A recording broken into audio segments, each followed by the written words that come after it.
Bonjour à toutes et tous. Je vous souhaite la bienvenue dans ce débat du Breizh.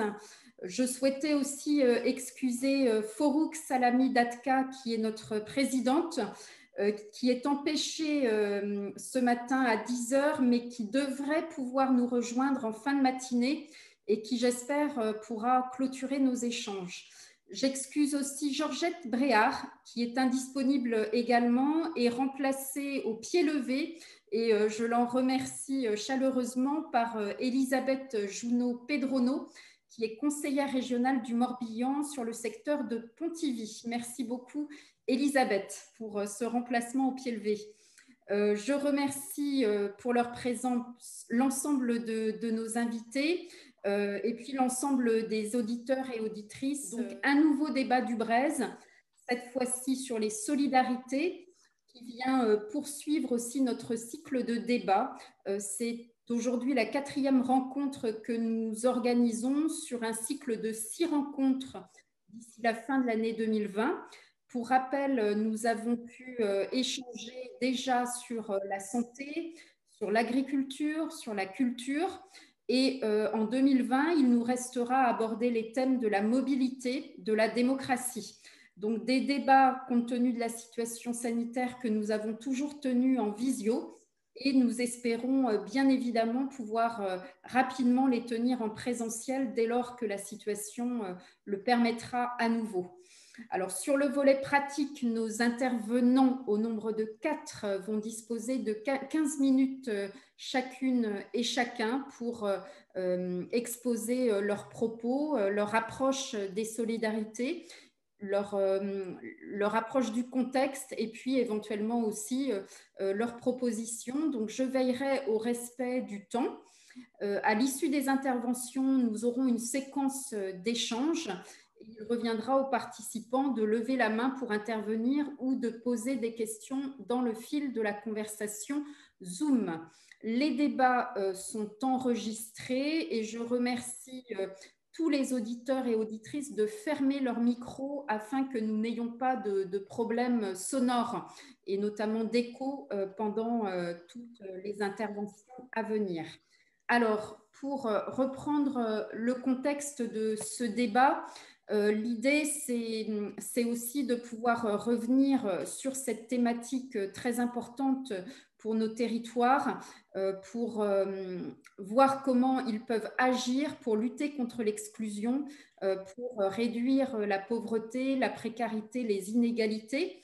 C'est aussi l'idée de voir quel nouveau pacte social nous pouvons construire ensemble pour relever le défi de réduire la pauvreté et les inégalités en Bretagne. Alors, vous le savez, la crise sanitaire précipite beaucoup de Français, de Françaises, beaucoup de Bretons et Bretonnes dans des situations de grande précarité. Notre territoire part avec je dirais peut-être une situation plus favorable que d'autres, puisque nous avons un taux de pauvreté qui est le plus bas de France, mais encore à 10,8%, ce qui est toujours trop. Avec la crise sanitaire, des étudiants, des jeunes, des exilés, des familles monoparentales, des seniors, des travailleurs et travailleuses précaires, des auto-entrepreneurs, des personnes privées d'emploi, toutes ces personnes se retrouvent brutalement basculées dans la pauvreté et nous avons pu noter, le président Chenu du département en parlera également, des pics à plus 18-20% sur certains territoires pour l'augmentation des chiffres du RSA.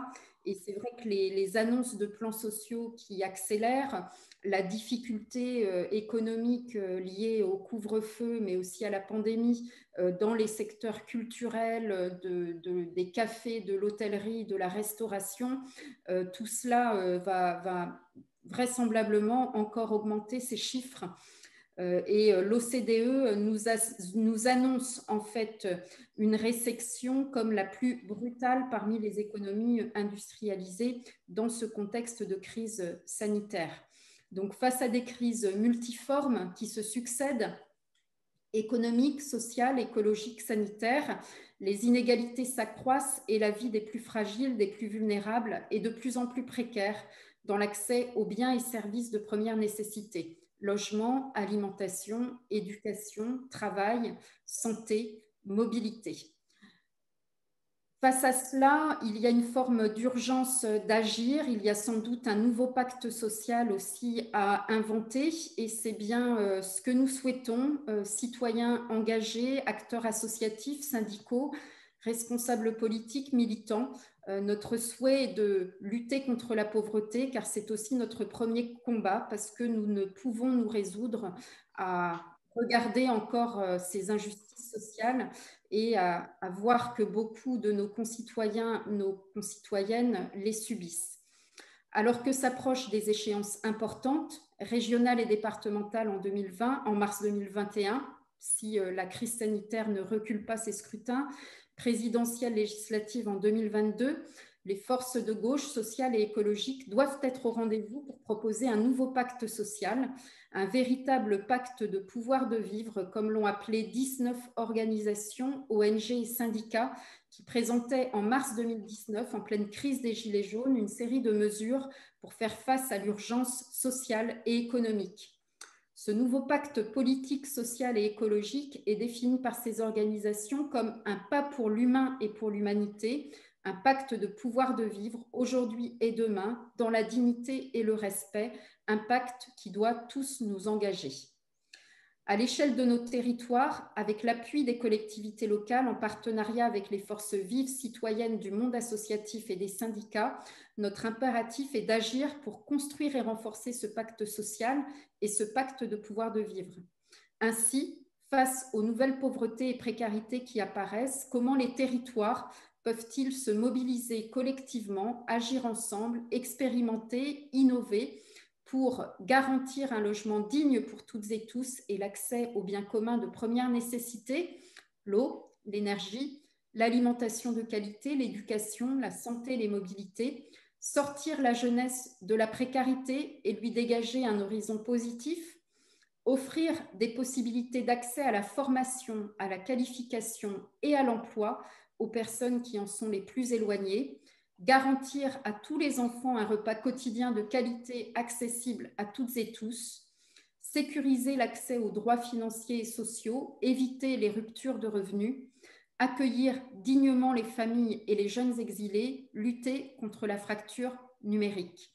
Pour décrypter ce contexte, poser les enjeux et tisser des pistes de réponse à ces questions, nous avons donc sollicité 4 invités qui disposent chacune et chacun de 15 minutes pour illustrer leurs propos. Jean-Luc Chenu, président du conseil départemental d'Ille-et-Vilaine, qui ouvrira ce débat.